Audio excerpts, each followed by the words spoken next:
Pemirsa sekalian, salam berjumpa kembali dalam Zona Dialog. Dalam kesempatan ini kita coba akan bahas sedikit mengulas tentang fenomena yang terjadi di masyarakat akhir-akhir ini, yang mana jarang sekali dikupas atau seolah-olah tidak terdengar suatu permasalahan. Padahal ini adalah masalah-masalah yang sangat krusial dan sangat menyentuh masyarakat ekonomi menengah ke bawah. Tema hari ini akan kita ambil dengan konten lemah jadi celah rentenir bertopeng koperasi. Di dalam pembahasan ini kita akan coba ulas apa itu kelemahannya dan memunculkan celah yang bagaimana sehingga rentenir-rentenir yang berkedok koperasi akan mendapatkan suatu keuntungan yang besar. Kita tahu bahwa koperasi bertujuan memajukan kesejahteraan anggota yang dibangun oleh istilahnya dibentuk oleh beberapa orang anggota dengan maksud untuk meningkatkan kesejahteraan anggota khususnya dan masyarakat pada umumnya, serta ikut membangun tatanan perekonomian nasional dalam rangka mewujudkan masyarakat yang adil dan makmur berdasarkan Pancasila dan Undang-Undang Dasar 1945. Melihat tujuan tersebut, sangat disayangkan sekali apabila ternyata koperasi ini tidak mendapatkan perhatian yang secara khusus dari pemerintah. Apalagi dengan kondisi perekonomian yang tidak jelas akibat COVID-19 ini, banyak sekali muncul persoalan-persoalan terkait dengan koperasi. Nah, koperasi ini lebih banyak sekarang mengajukan proses kepailitan. Mengapa demikian? Ini yang menjadi suatu koreksi yang coba akan kita telah. Kita coba akan lihat dari data yang kami peroleh dari BPS tahun 2020, Desember 2020, jumlah koperasi yang terdaftar sebanyak 127.124. Sedangkan koperasi yang aktif, dalam arti kami kategorikan aktif, di data tersebut adalah koperasi-koperasi yang telah memberikan laporan RAT. Itu sebanyak 47.115. Berarti dari sini menunjukkan bahwa sebesar 30% koperasi ini melaksanakan fungsinya sesuai dengan undang-undang. Sedangkan 70% koperasi ini tidak melaksanakan fungsinya operasionalnya sesuai dengan undang-undang. Yang mana sangat jelas bahwa koperasi-koperasi yang tidak melaksanakan RAT ini adalah koperasi-koperasi yang sudah dapat kita kategorikan adalah koperasi yang memiliki kecenderungan bermasalah. Karena seharusnya RAT ini adalah suatu kewajiban yang harus dipenuhi, terlepas koperasi itu bermasalah atau tidak. Karena RAT tidak menunjukkan dalam arti bahwa koperasi ini bermasalah atau tidak, tapi minimal koperasi ini adalah telah melaksanakan fungsinya, memberikan laporan pertanggungjawabannya sesuai dengan ketentuan undang-undang. Kalau ternyata dalam posisi 60%, hampir 70% ini tidak melaksanakan, tidak menutup kemungkinan koperasi-koperasi ini adalah koperasi yang dimiliki, saya berasumsi bahwa koperasi ini adalah milik perorangan. Kenapa demikian?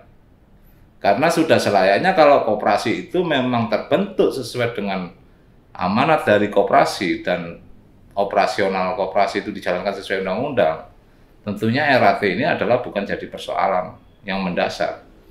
Tapi pada kenyataannya banyak koperasi yang tidak melaksanakan RAT.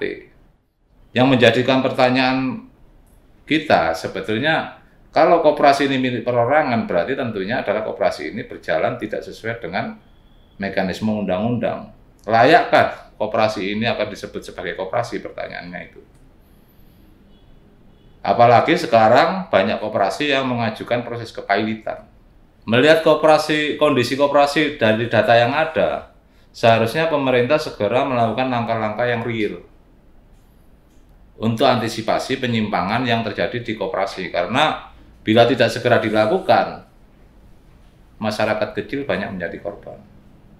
Banyak koperasi dan perusahaan yang mengajukan recovery kepailitan ke pengadilan. Ini adalah fenomena-fenomena yang patut kita telaah, atau kenapa kok kecenderungannya koperasi mengajukan proses kepailitan. Kembali lagi, kalau dalam konteksnya koperasi ini adalah milik anggota dan segala proses kepailitan pun harus dilakukan melalui proses rapat anggota tahunan. Jadi tentunya kalau koperasi yang tanpa melihat melalui prosedur tersebut tidak dapat difasilitasi untuk pengajuan proses kepailitan. Karena apa? Mereka akan melihat dengan pengajuan kepailitan tentunya kewajiban-kewajiban mereka untuk mengembalikan uang masyarakat ini akan terlindungi. Karena undang-undang mengatur bahwa koperasi selama sudah dinyatakan pailit, kemudian asetnya ini kerugiannya akan ditanggung sebesar modal yang ditanam. Sehingga dana yang masuk kalau dikalkulasikan dengan modal yang ditanam, mereka akan mendapatkan keuntungan di sana untuk tidak mengembalikan sepenuhnya. Ini adalah suatu peluang atau kesempatan bagi oknum-oknum yang sengaja memanfaatkan kondisi kepailitan ini untuk kepentingan pribadinya. Jadi seharusnya kami selaku praktisi hukum memberikan koreksi dalam hal ini. Kami berpendapat seharusnya koperasi ini harus kita uji terlebih dahulu. Kalau memang dia benar-benar koperasi dan melaksanakan fungsi koperasinya sesuai undang-undang, oke, tidak ada masalah. Koperasi tadi dilakukan mengajukan kepailitan karena memang gagal dalam usahanya. Clear. Tapi apabila koperasi tadi itu ternyata hanya bentuk badan hukumnya koperasi, tapi pada kenyataannya adalah milik perorangan yang bertopeng koperasi, ini tidak bisa serta-merta kita samakan dengan koperasi yang sebenarnya. Karena dengan tindakan atau istilahnya usaha yang menyimpang dari konteks koperasi, berarti kan dia melakukan tindakan yang melanggar hukum, apalagi penggalangan dana masyarakat. Kalau itu ya dilakukan secara perorangan, tentunya mekanismenya bukan di koperasi, tapi dia harus punya tidak izin dari Bank Indonesia tentang penggalangan dana tersebut atau izin penjaminan dari Bank Indonesia. Ini harus dia miliki. Kalau tidak dimiliki, berarti tentunya dia adalah usaha-usaha yang ilegal. Kalau usaha ini dinyatakan ilegal, tentunya PKPU harusnya sudah meneliti itu sejak awal. Layak tidak pengajuan pailit ini kita proses selanjutnya. Pada kenyataannya koperasi ini adalah koperasi yang hanya bertopeng. Sehingga secara hukum seharusnya ini mempunyai konsekuensi pidana. Dan konsekuensi pidana di sini harusnya terkait dengan dana masyarakat yang sudah dia terima 100% harus dikembalikan. Jadi tidak bisa dia berlindung pada proses kepailitan. Jadi dari kondisi tersebut, harapan kami dalam hal ini khususnya pemerintah proaktif melakukan tindakan yang real untuk segera melakukan tindakan, untuk segera proaktif meneliti dan memeriksa koperasi-koperasi yang tidak melaksanakan ketentuan yang dimaksud. Dengan harapan kerugian masyarakat dapat terminimalisir. Karena jangan sampai ternyata koperasi ini adalah koperasi kedok koperasi yang sebetulnya dia memerankan fungsi BPR. Kalau dalam istilahnya dia berbisnis sebagai rentenir yang berkedok koperasi. Ini harusnya pemerintah lebih tegas untuk menindak oknum-oknum yang menyimpang tersebut.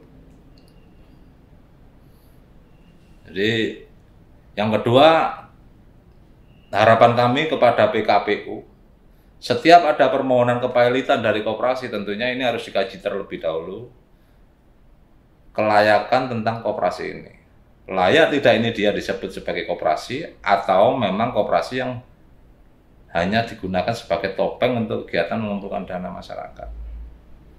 Kalau memang ini ternyata masuk sebagai koperasi dan memang clear bahwa semua mekanisme kewajiban dan tanggung jawabnya operasionalnya sesuai ketentuan yang ada, ya oke, tidak ada masalah, silakan diproses. Tapi bagi koperasi-koperasi yang di sini notabene adalah sebagai lembaga atau badan usaha yang hanya mengumpulkan dana masyarakat untuk kepentingan pribadi, ini harusnya diproses tersendiri. Tentunya harus diproses pidananya dulu. Karena ada tidak izin dari, ya sekali lagi saya sampaikan, ada tidak izin dari BI, karena itu undang-undang yang mengatur.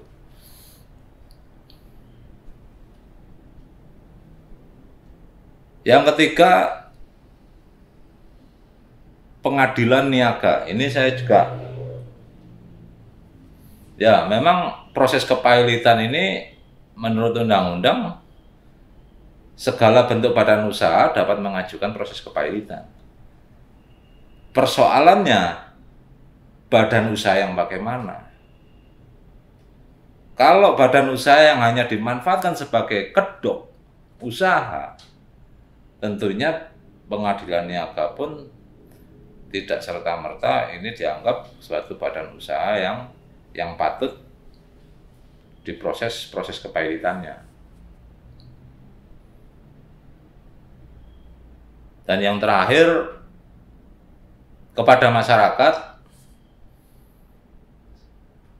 saya mengimbau, berharap agar lebih berhati-hati. Pinjamlah ke koperasi yang benar-benar punya izin, satu, dan terdaftar. Ini bisa di googling di internet, bisa itu. Benar enggak koperasi ini memang koperasi yang terdaftar dan punya izin. Pinjamlah uang sesuai dengan kebutuhan yang menurut Anda memiliki kemampuan bayar. Jangan meminjam dengan cara gali lubang tutup lubang, karena akan menambah beban pembayaran utangnya. Dan kalau bisa sedapat mungkin pinjaman itu digunakan untuk kebutuhan yang produktif, sehingga memberikan nilai tambah bagi perekonomian keluarga. Dan yang terakhir, sebelum meminjam, pahami resiko dan kewajibannya. Jadi jangan menyesal setelah meminjam, kemudian timbul permasalahan karena harus ditagih, sehingga muncul rasa ketidaknyamanan. Saya rasa itu yang bisa kami sampaikan. Mudah-mudahan sedikit ulasan dari kami ini dapat membantu masyarakat untuk sedikit memahami apa dan seharusnya bagaimana menghadapi kondisi-kondisi adanya koperasi yang tidak bertanggung jawab ataupun adanya oknum-oknum yang sengaja akan memanfaatkan kedok koperasi ini untuk penggalangan dana masyarakat. Sekian, terima kasih dari kami, Joko Tricahyono. Salam Zona Dialog.